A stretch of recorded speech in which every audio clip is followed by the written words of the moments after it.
Hello everyone, it's Game Master, and today I'm doing another Monster Club Corporation video, and I'm showing off my deck that I used during the summer 2023 tournament that I used to get first place.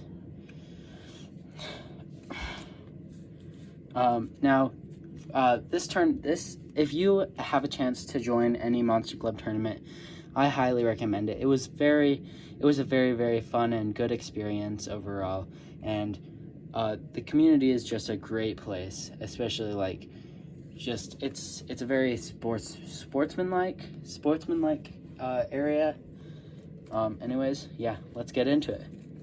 All right, so tournament decks are based off of a 25 card deck, and then you get a 10 card side deck that you can switch out cards from or switch in between games.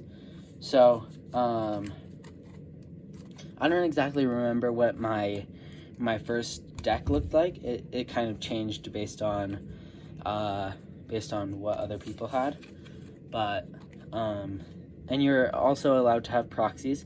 I had a proxy of Chant of the Mountains, which is a plus 600 AoE score increaser. So I had that. I had Kiss the Fist, which is a plus 800 for any rock type, but only one. Ultimate Instinct, which is a plus 1000 that only works on rock types. The Final Strike, which is a very good card to use, because it's a 1800 that after it wins it gets destroyed. So so if it's used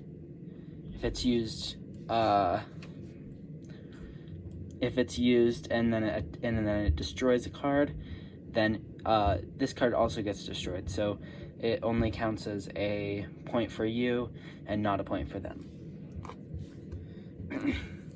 And then there's Polished Knight, which works with another card that I have in my deck. It's Heart Soldier, and duplicates of the card are allowed. It's a 1500 one slot rock type. The Lantern in the Dark, I use this as a summon card for Dark Gonzo. It's a paper type. I think it's my only paper type, if I remember correctly, in my main deck, and it's a three slot. 500 3 slots are pretty beneficial to have, especially if you have a lot of power cards. Surprise Defense, that's a surprise card, and that's a plus 600 that can be used when somebody is attacking you. You can't use it on an attack that you're playing. The Legendary Katana, it's a plus 1000, but it ends your turn as soon as you place it down. Another Polished Knight. The Monster Festival, which is a plus 500 for all monsters 700 or lower. Dark Heart Soldier, which I used as a summon, and duplicates of this card are allowed. It's a 3 slot 500. Surprise Defect. Surprise cards are always you're always going to want surprise cards in your deck because they can be very handy. I used this a few times. I don't remember when, but you can use this to destroy a power card that's played during the turn. Message from the Dark. I think I only used this in my last match, but it allows you to play any monster with Dark in its name from your deck. Retarget the Attack. That is also a surprise card that I used in my last game. That was very handy in defeating Demi, who was my final opponent, and I think that was my first ever win against Demi. Rising Moon, that's a very good card because it puts all power cards face down for the turn, and they can't be turned face up. and then after the power card is destroyed. Another Dark Heart Soldier, the Dark Orb, which is another plus 1000, but it can only be, or if it's stacked to anything but Dark or Gonzo, it's only a plus 400. Return from the Grave. Return cards are very important in your deck so that you aren't stuck with whatever you have, but you don't have to have them. Surprise End, it's another surprise card that ends the turn before, like if somebody is attacking and you want to end their turn, you can use that. Another this one's Resurrection of Events.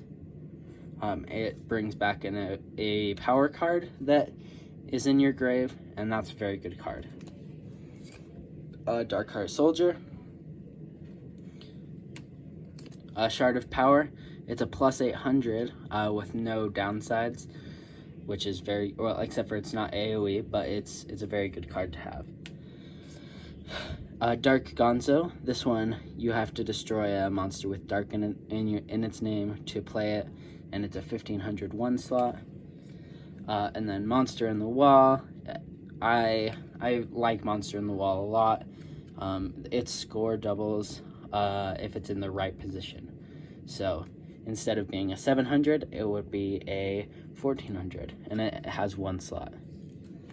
And Premium Skin, which is a plus 800, but it can't be brought back from the grave. And in my side deck, I guess I'll first do the cards that I didn't even use at all. There was Emperor Dragon, which I had to, if I was going to use this, I would have to destroy a monster with Dark in the name. But I didn't end up using this because it was not a rock type, and a lot of my cards had to do with being rock types. Game by Moonlight, which I wish I would have put in my deck during the fights with Demi, because he had a very strong paper type, and he had a very strong scissors type, and if I had used this, then I would have won regardless of score. Army's Defense Force, when it's face down, it's a 1600, but if it's face up, it's an 800. Le Dark is a AoE, but it's an AoE across the board, whether it's yours or somebody else's, and that allows all monsters with Dark to get the plus 500. And Perfect Armor, which is only a plus 700, and I just didn't use it because I didn't need to. I had enough power cards. This card, Combined Force, I used very rarely, but it's a very interesting card.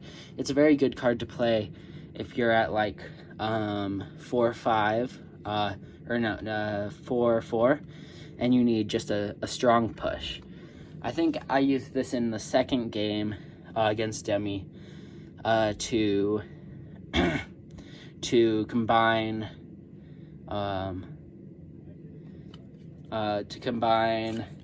the Mighty Dragon of Fire with something else and make it stronger. But it adds another monster's power with the monster that you put it on. Bad Doggo of the Grave. It's a tricky one that if it's destroyed, or if it's attacked face down, the stack facing it is destroyed. This is Dante the Dark, which can be a very, very good card. And it was for a while in the tournament. I don't remember what matches, but I used it in a few.